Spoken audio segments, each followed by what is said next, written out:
Bomb কিনে পাঠিয়েছে ওর বাবা। এই যে দেখো বোম। আমার তরফ থেকে সকলকে অনেক অনেক শুভেচ্ছা, শুভ দীপাবলি। তো বন্ধুরা দেখো এখানে কলা গাছ গাড়া হয়েছে, সন্ধ্যার দিকে এখানে প্রদীপ দিবে। আর তোমরা কারা কারা এইভাবে ডিজাইন করে কলা গাছে প্রদীপ দেওয়া বলো তো আমাকে জানিও অবশ্যই কমেন্ট বক্সে।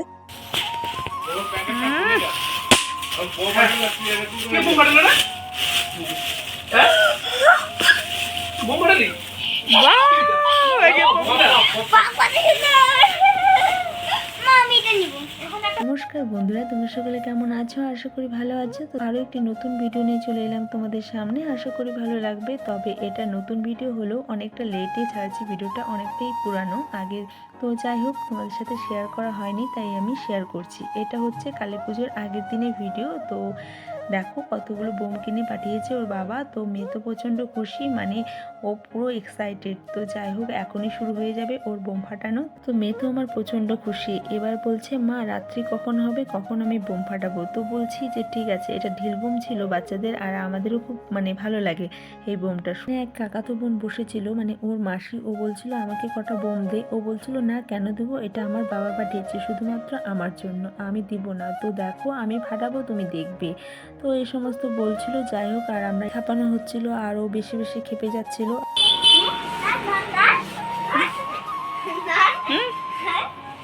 অনেক টাকার বোম আছে।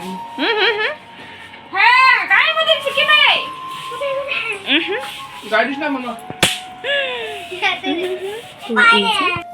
বাড়িতে এসেছিলাম। বাড়িতে এসে মেয়েকে দুপুরের দিকে খাইয়ে দাইয়ে ঘুম পাড়িয়ে দোকানে গেছিলাম। দোকান থেকে এসে দেখি মা সুন্দর করে লেপে পোছে উঠোনের মধ্যে প্রদীপ জ্বালিয়েছে।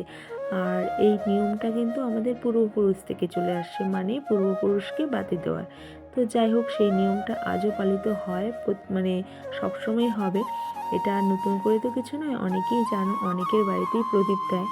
মা কাকিমারা মিলে প্রত্যেকে এখানে ঠাকুরের সামনে প্রদীপ ধরিয়েছে। আর এখানে আমাদের কালী ঠাকুর রয়েছে আর মনসা ঠাকুর রয়েছে। এটা আমাদের মধ্যে প্রত্যেকটা বাড়িতেই থাকে, কালী আর বিশ্বহরি বলে মনসা ঠাকুরকে।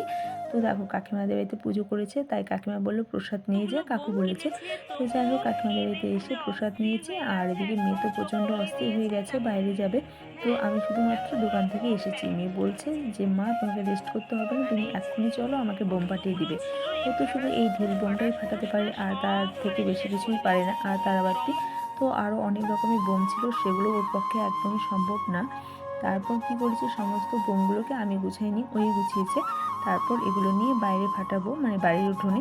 তো এদিকে তো আমার মা আগেই অস্থির হয়ে গেছে, এখানে ফাটাবি না ফাটাবি না, মানে মা প্রচণ্ড ভয় পায়। সে কারণে কী করেছে, বাড়ির সামনে তো বড় মাঠ রয়েছে আমাদের, তো সেখানে নিয়ে গেছে। আর সেখানে গিয়ে কি বলবো, মানে অনেক বাচ্চা ছিল। তো সবাই বলছিল আমাকে দাও আমাকে দাও, এভাবে বলেছিল। তো আমি বলছি কাউকে ফাটাতে হবে না, আমি ফাটাচ্ছি। আর তারপর দেখো বোম ফাটাবো কি তার আগেই নিভে গেছে।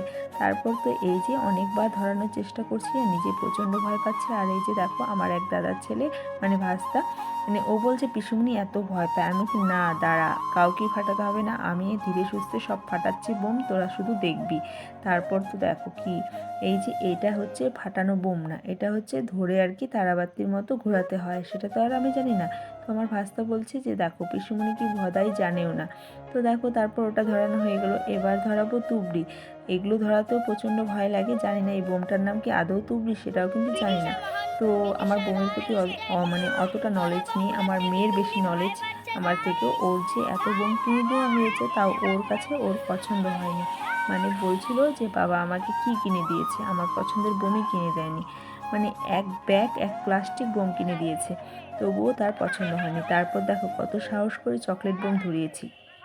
তারপর তো আর কি, মানে চকলেট বোমটা ধরছে কি ধরেনি সেটা বুঝতে পারছিলাম না, নিভে আর সামনে গিয়ে একদম মানে বোম ফাটাতে অতটা সাহস নেই। যাই হোক, এখানে সমস্ত বাচ্চারা মিলে সবাই মিলে অনেক আনন্দ করে বোম ফাটানো হলো।